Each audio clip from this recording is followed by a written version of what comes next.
ಬಹುಶಃ ನಮ್ಮ ಇತಿಹಾಸದಲ್ಲಿ ಪತ್ರಕರ್ತನ ಬೆದರಿಸಿದಂಥವ್ರು ಯಾರಿಗೂ ಉದ್ಧಾರ ಆಗಲಿಲ್ಲ. ಅಣ್ಣ, ಇವತ್ತು ಪತ್ರಿಕಾಂಗ ಅನ್ನೋಂಥದ್ದು ಭಾಳ ಜವಾಬ್ದಾರಿ ಇರುವಂಥ ಒಂದು ಅಂಗ. ಅವರು ಬಹುಶಃ ನನಗೆ ಗೊತ್ತಿರುವಂಥ ಪ್ರಕಾರ ಯಾವುದೇ ಪಕ್ಷಕ್ಕೆ ಕಮಿಟ್ ಆಗಲ್ಲ. ಅವರು ಯಾವತ್ತೂ ಕೂಡ ನಿಷ್ಠೆಗೆ ಕಮಿಟ್ ಆಗ್ತಾರ, ಸತ್ಯಕ್ಕೆ ಕಮಿಟ್ ಆಗ್ತಾರ. ಯಾವುದೇ ಕೆಲವೊಂದು ಒಳ್ಳೇದಾದಂಥ ಟೈಮಲ್ಲಿ ಒಳ್ಳೇದನ್ನು ನೋಡಿಸ್ಕೊಡೋಂಥವ್ರು ಪತ್ರಕರ್ತರು. ಬಹುಶಃ ನಮ್ಮ ಇತಿಹಾಸದಲ್ಲಿ ಪತ್ರಕರ್ತನ ಬೆದರಿಸಿದಂಥವ್ರು ಯಾರಿಗೂ ಉದ್ಧಾರ ಆಗಲಿಲ್ಲ. ನಾನು ಹಳೆಯ ಕಾಲದಲ್ಲಿ ನಾನು ಸುಮಾರಾಗಿ 1980ರಿಂದ ನಾನು ನೋಡ್ಕೊತ ಬಂದಿನಿ. ಬಹುಶಃ ಈ ಸಂಪ್ರದಾಯ ಇತ್ತೀಚೆಗೆ ಏನು ಪ್ರಾರಂಭ ಆಗಿದೆ. ಯಾರೋ ಭಾಳ ಮಂದಿ ಪತ್ರಕರ್ತರು ಕೂಡ ಇತ್ತೀಚೆಗೆ ನಾನು ನೋಡ್ತಾರೆ ರಾಜಕಾರಣದಲ್ಲಿ ಸೇರಿಬಿಟ್ಟಾರ. ಆ ಪಾರ್ಟಿಯಲ್ಲಿ ಈ ಪಾರ್ಟಿಯಲ್ಲಿ ಗುರ್ತಿಸ್ಕೊಂಡ್ಬಿಟ್ಟಾರೆ. ಅದು ಕೂಡ ನವೀನ್ ಸಂಗೀತನ ಅಲ್ಲ, ಹಂಗಲ್ಲ ಪಾಪ. ಯಾಕಂದ್ರೆ ಪತ್ರಕರ್ತರು ಅವರು ಹುದ್ದೆಯನ್ನು ಅಲಂಕಾರ ಮಾಡೋಂಥ ಟೈಮಲ್ಲಿ ಅವ್ರು ಕೂಡ ಪ್ರಮಾಣ ವಚನ ಸ್ವೀಕಾರ ಮಾಡೋಂಥ ಒಂದು ಪ್ರಾಮಾಣಿಕವಾದಂಥ ಹುದ್ದೆ ಇವತ್ತು ಅಂಗ, ಬಹಳ ದೊಡ್ಡ ಅಂಗ ಅಂದ್ರೆ ಪತ್ರ ಅಂಗ.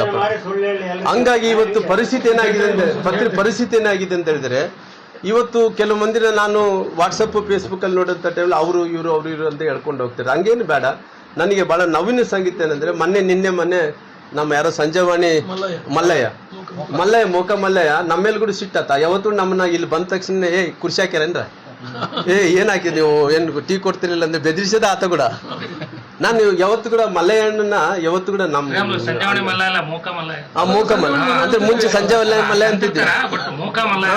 ಆ ಮಲ್ಲಯ್ಯನ ನಾವ್ ಯಾವತ್ತು ಕೂಡ ನನಗೇನು ಕ್ಲೋಸ್ ಫ್ರೆಂಡ್ ಏನಲ್ಲ, ನನಗೇನು ಕ್ಲೋಸ್ ಫ್ರೆಂಡ್ ಏನಲ್ಲ. ಆ ಮಲ್ಲಯ್ಯ ವಿಚಾರ ಬಂದಂತ ಟೈಮಲ್ಲಿ ಮಲ್ಲಯ್ಯ ಆಗಲಿ ಇನ್ನೊಬ್ಬರಾಗ್ಲಿ, ಯಾವೊಬ್ಬ ಪೊಲಿಟಿಷಿಯನ್ ಅನ್ನಂಥವ್ರು ಎದುರಿಸಂತ ಕೆಲಸ ಬೆದರಿಸಂತ ಕೆಲಸ ಆಗಬಾರ್ದು. ನೋಡ್ರಿ, ಅವರು ಸತ್ಯಾಂಶನೂ ಬರೀತಾರೆ. ರಾಮ್ಲು ತಪ್ಪು ಮಾಡಿದ್ರೆ ಬರೀತಾರೆ, ಇನ್ನೊಬ್ರು ತಪ್ಪು ಮಾಡಿದ್ರೆ ಬರೀತಾರೆ. ಬರೆದಂಥ ಟೈಮಲ್ಲಿ ಅದು ಏನು ತಪ್ಪಾಗಿದೆ ಅದನ್ನ ಒಪ್ಕೊಂಡಂತ ಮನಸ್ಥಿತಿಯನ್ನು ಕೂಡ ಇರಬೇಕಾಗ್ತದೆ. ಕ್ಲಾರಿಫಿಕೇಶನ್ ಅನ್ನು ಕೊಡ್ಬೇಕು. ಈ ರೀತಿ ಬೆದರಿಸೋಂಥದ್ದು ಯಾರಿಗೆ ಶೋಭೆ ತಂದ್ಕೊಡಿ. ಈ ಸಂಪ್ರದಾಯ ಎಲ್ಲಿಂದ ಬರ್ತಾರೆ? ಅದೆಲ್ಲ ಹಂಗ ಆಗಬಾರ್ದು. ಯಾಕಂದ್ರೆ ಆ ಬಡವರು ಪತ್ರಕರ್ತರು ಸಂಬಳದ ಮೇಲೆ ಬದುಕಂತವ್ರು, ಅವ್ರನ್ನ ನಾವು ಬೆದರಿಸಿದ್ರೆ ಏನ್ ಮಾಡ್ತಾರೆ? ಏನು ಜನರಿಗೆ ವಾಸ್ತವಾಂಶ ತಿಳಿಸ್ಬೇಕಾದ್ರೆ ಅದು ಮುಚ್ಚಿಡಕೊಂಡಂತ ಕೆಲಸ ಆಗುತ್ತೆ.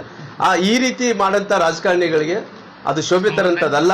ಹಂಗ ಈ ರೀತಿ ಸಂಪ್ರದಾಯವನ್ನು ಬಳಸಂಥದ್ದು ಕೂಡ, ಆ ಶಬ್ದಗಳನ್ನು ಬಳಸಂಥದ್ದು ಕೂಡ ಸರಿಯಲ್ಲ ಅನ್ನೋಂಥ ಮಾತನ್ನು ಕೂಡ ನಾನು ಹೇಳ್ತೀನಿ. ಮಲ್ಲಯ್ಯರ ವಿಚಾರದಲ್ಲಿ ನನಗೇನು ಆತನ ಫ್ರೆಂಡ್ ಏನಲ್ಲ ಮಲ್ಲಯ್ಯ, ನಿಷ್ಠುರವಾದಿದ ನಾವು ಹೆಂಗ್ ಬೇಕಾಗಿ ಮಾಡಿಕೊಂಡತ್ರ ಅಂದ್ರೆ ನಾನು ಆ ರೀತಿ ಏನಿಲ್ಲ.